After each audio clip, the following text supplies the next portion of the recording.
la mamá de un niño con estrofia, de Mónica, del 12 de octubre.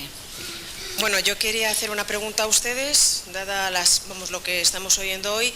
Hoy en día ustedes no dan el alta, siempre atienden a sus pacientes que ahora son niños, luego adolescentes y no sé si tienen algún adulto.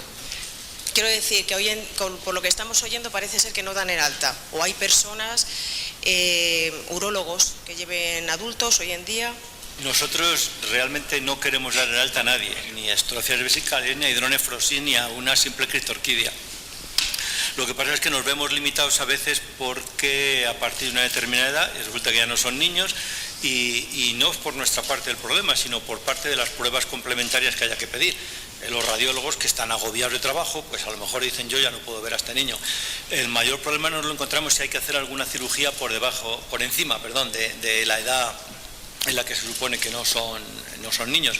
Incluso hemos tenido 2 casos, últimamente nos hemos ido a operar el doctor Gómez y yo a la residencia general porque nuestra relación con la urología del adulto es excelente, y recuerdo también otra ocasión de un niño que, este era de mi época de La Paz, pues hubo que hacerle una transuréter, ureterostomía, que es, unir los uréteres, y tuvimos le operamos en nuestro quirófano, ya por supuesto había pasado de la edad, pero todavía entonces eran más laxos los anestesistas, y le tuvimos en cambio que meter para la reanimación, en la reanimación de madres.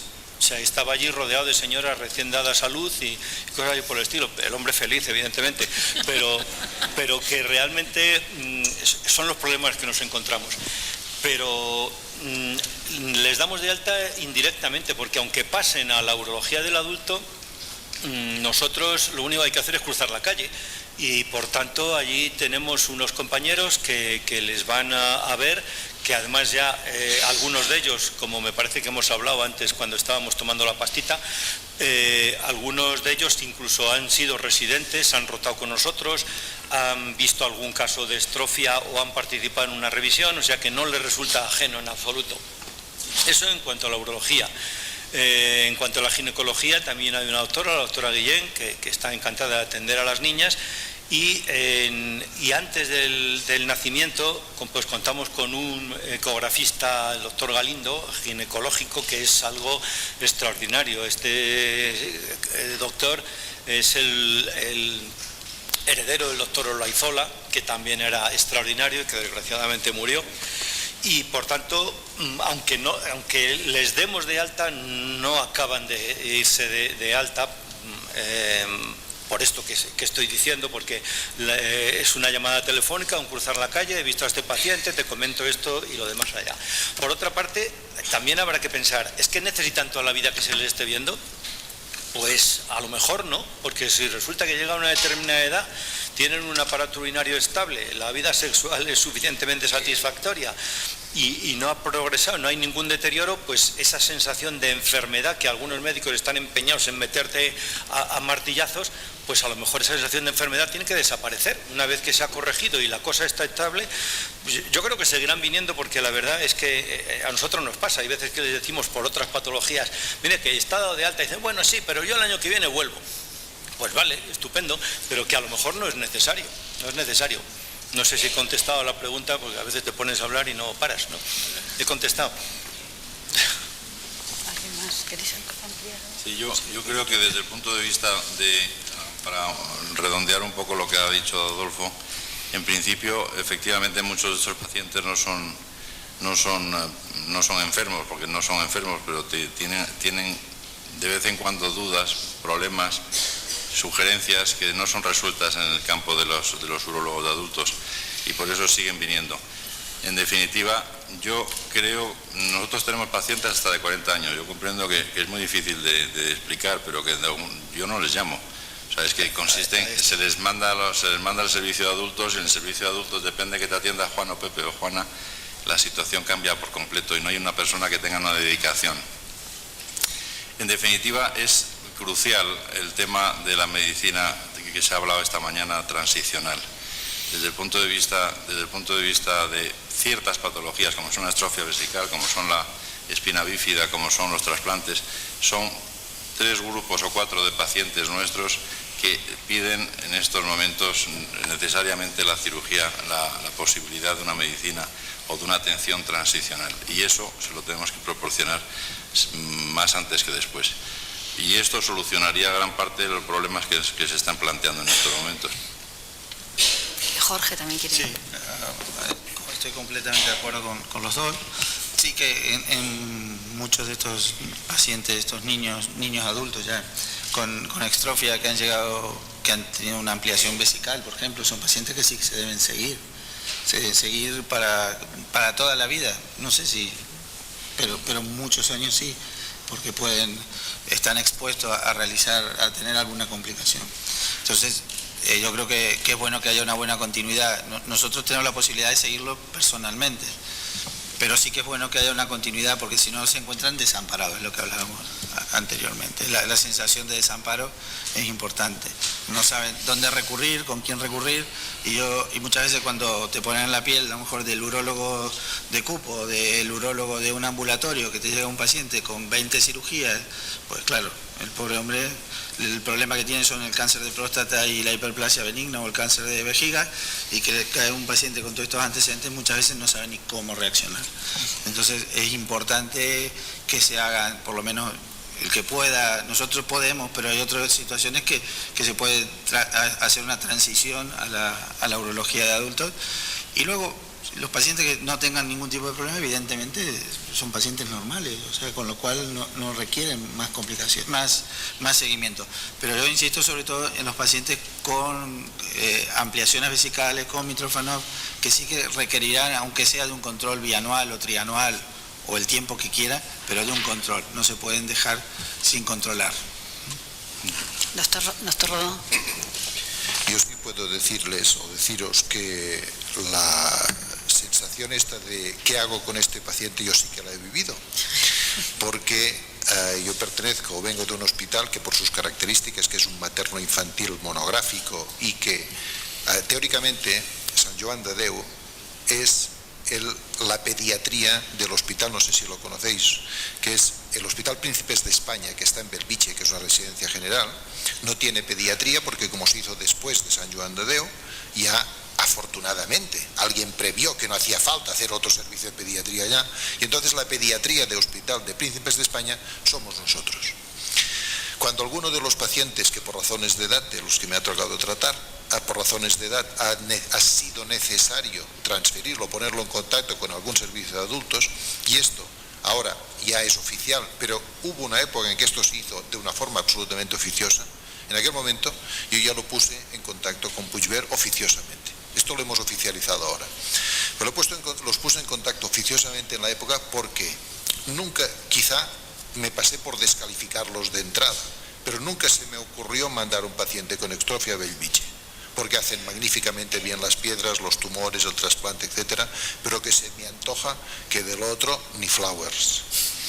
Luego, por razones históricas, resulta que San Juan de Dios se fusiona, desaparece la pediatría del Hospital Clínico de Barcelona y fusiona la pediatría del clínico con San Juan de Dios. Y entonces nos encontramos que somos la referencia pediátrica de la urología del hospital clínico, somos nosotros. Pero en el clínico hacen miles de trasplantes, miles de tumores, etcétera, y niños o pacientes con extrofia no están acostumbrados a ver. ¿Qué hago? Que desde el punto de vista práctico se los continúo mandando a Puigverd desde siempre. Lo único que hemos cambiado de un año y pico a esta parte es que entre directores, entre entidades, hemos oficializado la relación. Pero, es decir, que el paciente pediátrico debe tener un referente. Eso no quiere decir que tenga que ser visitado cada año ni cada 2 por 3, pero que es bueno, es otra cosa, es conveniente que tenga un referente en el sitio de adultos, en donde cuando cae el paciente, y digo cae porque cuando en determinado sitio el paciente a veces no llega, cae, y si cae como del cielo, mal asunto. tiene que llegar a un sitio en donde alguien contaba jocosamente el otro día de alguien que decía que hablaron de un Mitrofanov y una enfermera decía, bueno, ¿y un Mitrofanov eso qué es? No puede ir a un paciente a un hospital en donde la gente que lo va a tratar no sepa lo que es un Mitrofanov. A partir de ahí, apaga y vámonos. O sea que es importante que los centros estos de referencia estén conectados, aunque no sea geográficamente, pero sí que lo estén oficiosamente, que es lo bueno. Hola, buenos días. Soy Carlos Barahona, soy paciente del doctor Jaro Eguízar en La Paz y tenía unas cuantas preguntas, pero hago un par. La primera, con respecto a la reconstrucción del pene, no se habla y nunca se dice nada, y perdonen mi ignorancia, pero sobre el trasplante del pene. Y el problema es que además en las televisiones sí que de vez en cuando, en las series y tal, hablan de esas cosas. No sé qué opinión tienen ustedes acerca de un posible trasplante de pene, ni siquiera si fuera a funcionar o no. Ya digo que soy totalmente un ignorante en este sentido. Y la segunda pregunta, con respecto a los datos que presentó el doctor Jaro Eguízar, hablaba de 6 pacientes de estrofia que habían quedado embarazadas y habían tenido 5 niños, supongo uno cada una, y un aborto. De los 5 niños que tuvieron, la forma de tener el embarazo y de tener el niño, ¿fue natural o fue por cesárea? En principio, la posibilidad del trasplante de pene que tú has comentado no está en estos momentos contemplada como posibilidad funcional efectiva. Desde el punto de vista de la reconstrucción aparente, como yo he mostrado en alguna foto, del grupo belga, que en definitiva fueron los primeros que empezaron a hacer el colgajo chino para hacer ese tipo de reparación, yo creo que aporta nada más que un colgajo flácido que no tiene nada más que una misión desde el punto de vista aparente, cosmética, y para que sirve para un vestuario, pero poco más.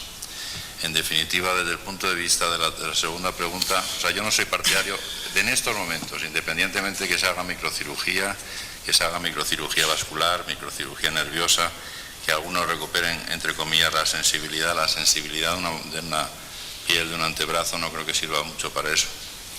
Pero que en definitiva, yo en estos momentos lo que me opongo de una forma clara es a pacientes que han sido captados de esta asociación para hacérsele una colocación de una faloplastia en el sentido de niños de 12, 14 años.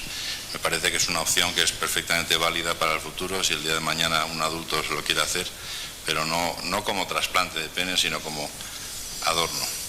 Y desde el punto de vista de lo que tú comentabas de las niñas, efectivamente nosotros tenemos en ginecología un apoyo importante y bastante bueno en el sentido, pero que hemos tenido 2 vertientes. La vertiente del que decía que eso había que hacerlo por cesárea, absolutamente, que también tiene sus riesgos, porque teniendo en cuenta que muchos de estos pacientes han tenido o tienen un Mitrofanov, ese Mitrofanov de alguna manera tiene que defenderse a capa y espada durante el embarazo y durante el parto, porque de alguna forma puede tener un peligro con la cesárea. Y entonces la cesárea y el parto natural depende un poco de los 2 ginecólogos que nos llevan a los pacientes. Algunos los derivan más hacia parto natural y otros los derivan hacia cesárea, fundamentalmente basados en su experiencia. Yo no tengo mucho que decir ahí. Con respecto a, es preferible, si se puede, un parto natural vaginal. Si se puede, de acuerdo a la experiencia que me han transmitido los ginecólogos, que hemos tenido oportunidad de tener no solo pacientes extróficas, sino pacientes con otro tipo de patología, con ampliaciones y con Mitrofanov. En general prefieren el parto vaginal.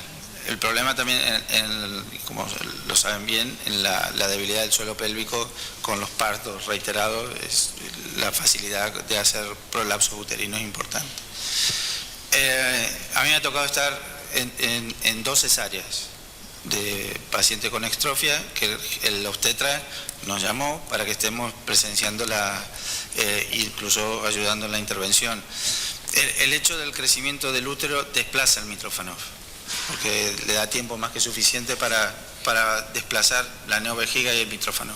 El único problema es que en el momento de la intervención que el ginecólogo vaya a través de la ampliación vesical o a través del mitrófano. Por eso tenemos que estar un poco atentos en ese sentido, pero si no, y según la experiencia que tengan, en principio no tendría que haber demasiado problema.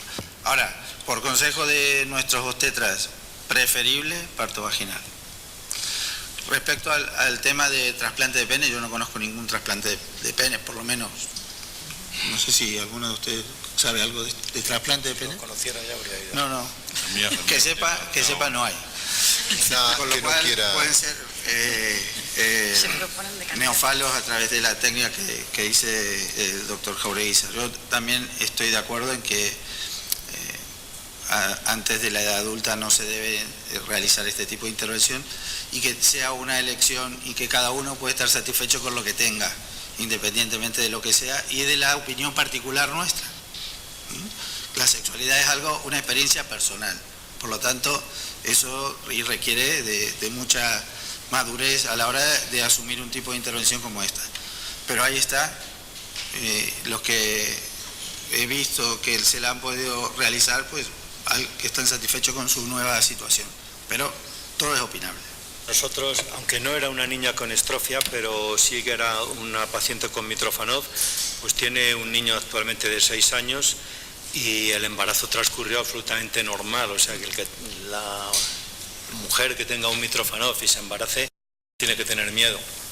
No pasó nada, se siguió sondando tranquilamente hasta el final del embarazo y sí me parece que fue una cesárea. El doctor Gómez, que está ahí al final, me parece que estuvo allí. Fue una cesárea. Sí, pero durante el embarazo el Mitrofanov no fue ningún obstáculo. Sobre el trasplante, quizá que no hayas recibido algún tipo de información, porque hay un italiano que diría que se llama Castro, ¿suena? Sí, pero es diferente. No, que hace otra cosa, por eso le digo que lo que hace es una plastia de pene. Viene a construir lo mismo que la técnica de Gant, pero con piel y grasa, sí, del bajo vientre. Yo pienso que todos nosotros hemos visto alguna de sus presentaciones y la verdad es que acaba consiguiendo un pequeño montículo de grasa ahí, porque evidentemente tejido eréctil no lo hay, no hay músculo, no hay nada, y la verdad es que es bastante desalentador. Lo utiliza para genesia, sobre todo y amputación traumática, sí. Pero sé que alguno con estrofia también había caído. Sí. Lo que pasa es que es muy reciente también y no sabe, ni él sabe la evolución que va a tener. Un dato más, sí que se han hecho algunos trasplantes de uretra, casos muy limitados y que han ido muy mal y se han abandonado.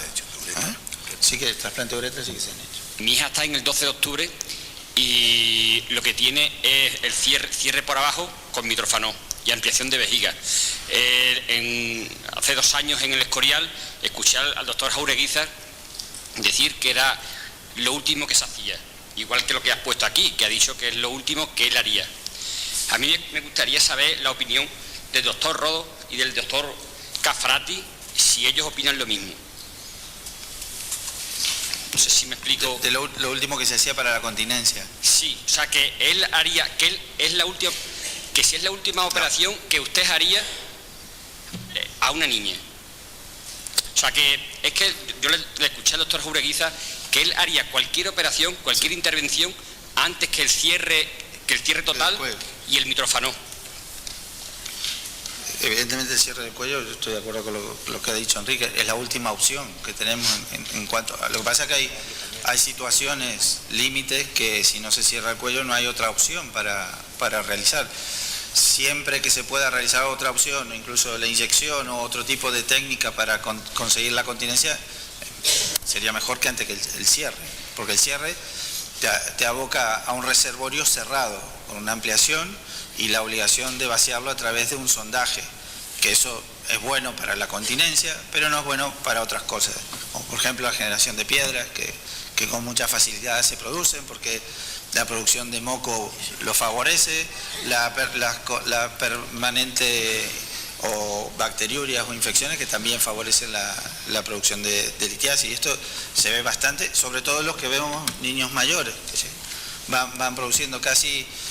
El otro día lo veíamos, la serie nuestra de los ampliados vesicales en general y los con Mitrofanov en particular, casi la mitad en algún momento de su vida hacen piedras dentro del reservorio. O sea, por eso una de las cosas que comentábamos del seguimiento que se debe hacer, porque muchas veces estas piedras incluso pueden pasar desapercibidas y cuando vienen son piedras de un tamaño considerable y son más complicadas de resolver.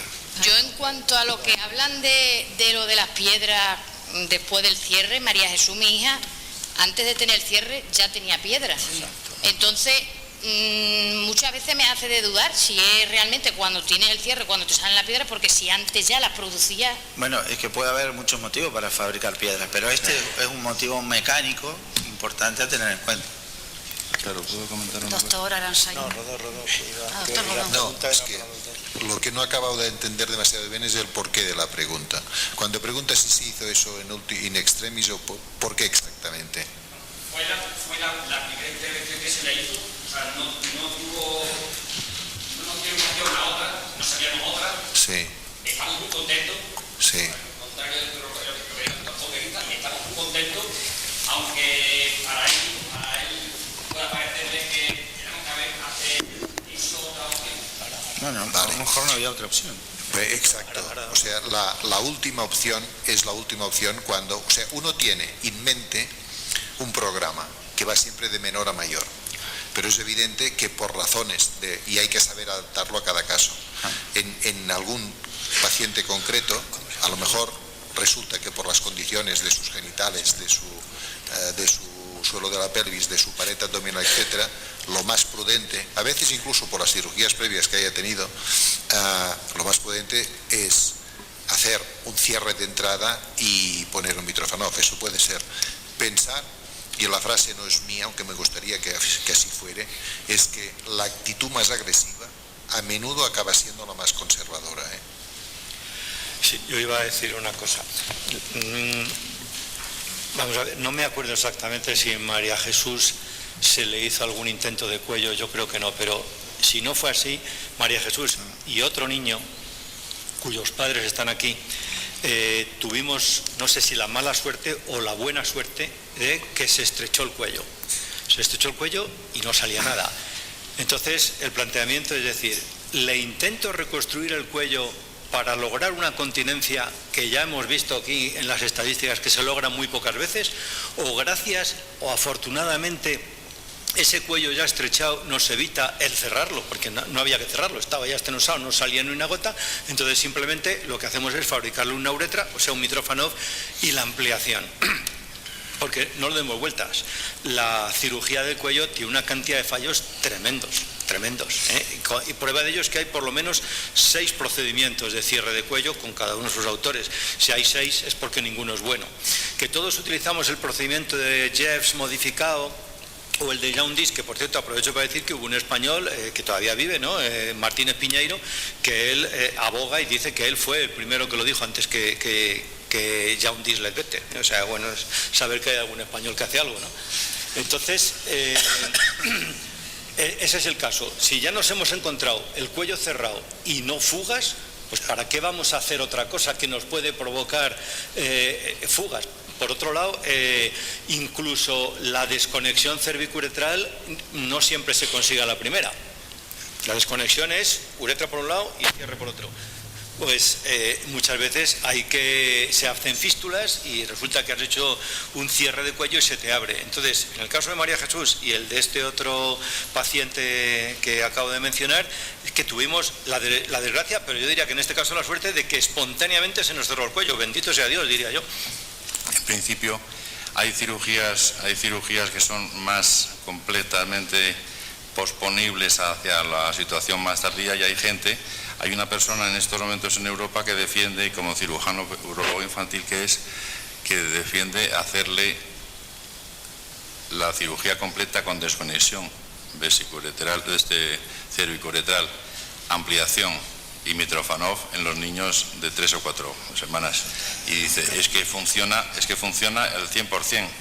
Bueno, pero funciona al 100%, pero si tú a esta persona les das otras opciones y reservas la última las reservas como última opción es en ese sentido en el que se expresa, ¿no?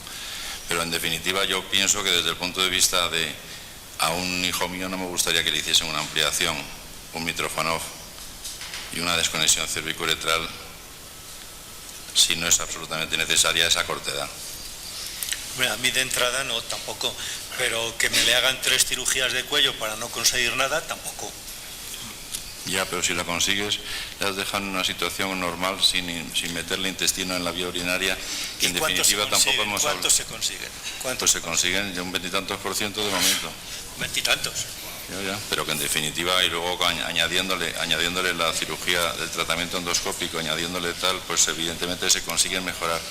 O sea, yo creo que desde el punto de vista de la solución efectivamente FETEN es tener a un niño con una situación de recién nacido, que se le cierre la vejiga, que se le haga una desconexión, que se le haga una ampliación del Mitrofanov y que empiece a producir piedras y que empiece a tal, que tenga la posibilidad de tener, porque también no hemos hablado de eso, pero la posibilidad de tener tumores el día ya has de mañana. oído, las piedras antes del cierre, antes de todo. No, pero no yo es creo el que la caso. solución FETEN, aparte de que, y lo más importante, que se nos ha olvidado, a ver cuántos han perdido alguna unidad renal por hidronefrosis, aparte de eso, que es lo primero, la solución FETEN es estar seco.